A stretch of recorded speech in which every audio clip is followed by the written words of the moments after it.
Geopolitics with Shukuru. We're the future.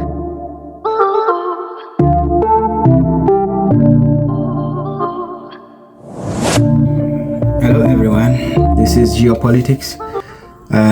This time we're going to Russia, to a place called Sochi in Russia, where Vladimir Putin has been talking to the reporters, to the journalists, and they had a lot of things to talk about, and I'm going to share them with you, and they have already fully been translated in English. And he's been discussing a lot of things. He have discussed about, let's begin first by the change of the name of the Pentagon, of the Defense, Department of Defense to Department of War. The journalist asked him if names matter. Here is his response. Those capabilities and supplying new prototypes of items to the front line, and the tactics also were quite knowledgeable. We excel. This is the answer. Our interlocutors and your interlocutor across the ocean have renamed the Defense Department into the Department of War. Probably the same thing, but there are nuances. Do you think the names matter? Well, I don't think, probably not, or probably as you name the ship, so it sails. So probably there is some point to it. But you know, this sounds quite, well, a bit aggressive. The Department of War, ours is the Ministry of Defense, so this has been our tenet. We don't have any aggressive intentions against third countries. Our defense ministry aims at providing for the security of the Russian state and the people of Russia. And he says that Russia is a paper tiger? No. Paper tiger. Well, I've said that Russia has been waging war not against Ukraine, but all NATO countries put together. So if we speak... Well, you've asked me what has been happening on the front line, battlefield line. I'll come back to a tiger thing, but you know, all along the battlefield line, our troops have been advancing. The northern group in Kharkiv, in the Kharkiv region, there's a location of Volchanska, and in the Sumy region, there's also a location called Yunakovka. It has been transferred to our control, and we have taken half of Volchanska. I think it is a matter of time. The other half will be retaken soon, and a security buffer zone is being established in a firm and resolute manner, as planned. The western group of our troops has virtually fully... Well, two-thirds of Kupansk have been taken, which is a location where we have seized the center, and the hostilities have moved to the south. Another major location called Kirovsk has been transferred to our control, and the southern group of our troops has entered the city of Konstantinovka.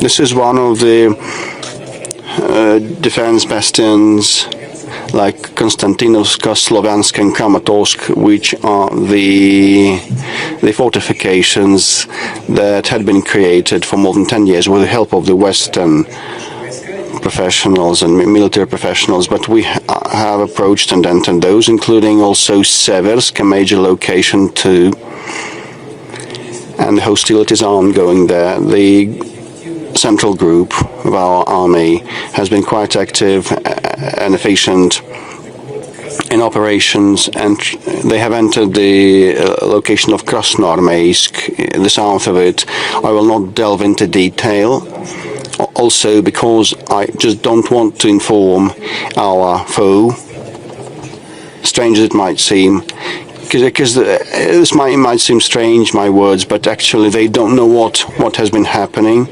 They have very little coordination. So I would not wish to supply information to them, but our soldiers work there. Okay, with respect to the Eastern Group, it has been advancing rapidly at a good pace in the north of Zaporozhye region and Dnipro region, and the Dnieper region, regional group also is quite effective and confident. So 0.13% of Lugansk region is what is still controlled by the adversary, so we will retake that, and 19-something% is still controlled by of Donetsk region is still controlled by the adversary. 24 to 25% is the remaining territory under the control of the Zaporozhye and Kherson regions, and I'm in control of the Ukrainians, and we hold the strategic initiative in a confident way in all these locations, but actually we've been advancing steadily and resolutely. Are we a paper tiger? Then what is NATO in this case? What is NATO like if we're a paper tiger? Okay. The main thing for us is to maintain our confidence, and we are confident. Thank you so much. There are such toys that you make out of paper and make a tiger. I do think that next time you meet President Trump, you can give him such a toy. We have our own relationship, and we know what to give one another, and we treat these things with calm and ease. I don't know whether it was irony or what the context was, Well, he uttered that and talking to his interlocutor like the paper tiger. Okay, then what followed? Go and get to grips with this paper tiger, he might have said, but things on the ground are different.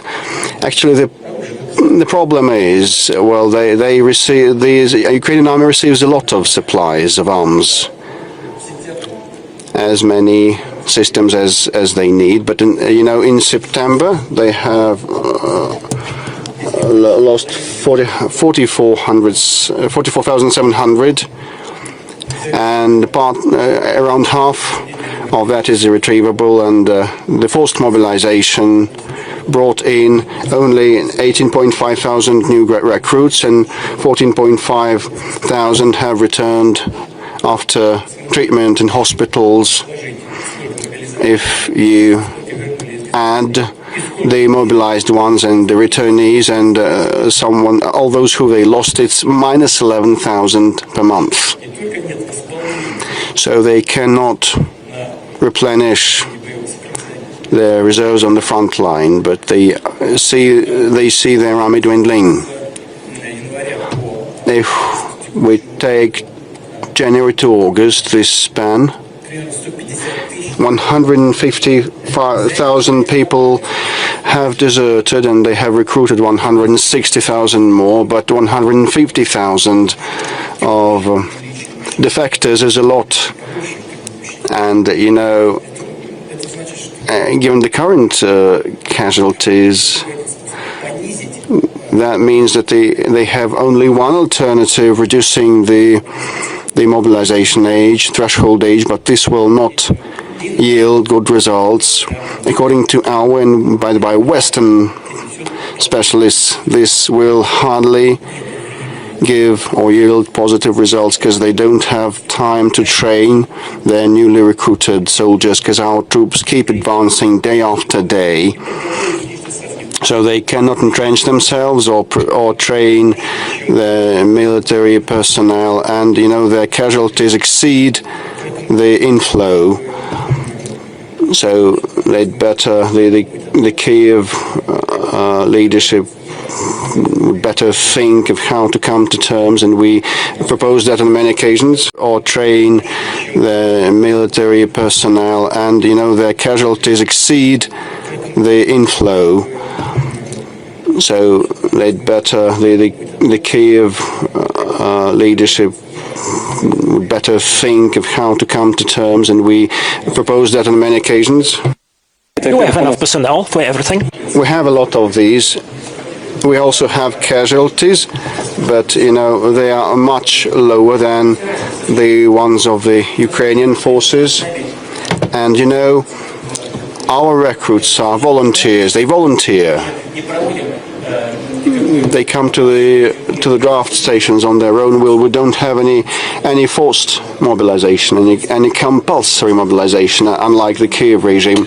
This is not what I have invented. This is objective, real data, and the Westerners also prove that. January to August saw 150,000 of defectors in Ukraine, because they snatch people in the street and afterwards they flee the battlefield, and we call on them to surrender, but they are destroyed by punitive squads or UAVs, kill them, controlled by mercenaries who do not care for Ukrainians. So their army is very, very, very bare bones. The elites don't participate in the hostilities. They just send their people to be slaughtered. This is why that many defectors. You see, we also have these, and it usually happens in armed conflicts, but it never compares to what they have. Similar to their kinds, it's just singular cases. That's where the problem comes from. Maybe they can lower the conscription age to 21 or 18. This will not solve the problem. This is what has to be understood, and I hope that this understanding will come to the leaders of the Kiev regime, and they will find it in them to sit at the negotiation table.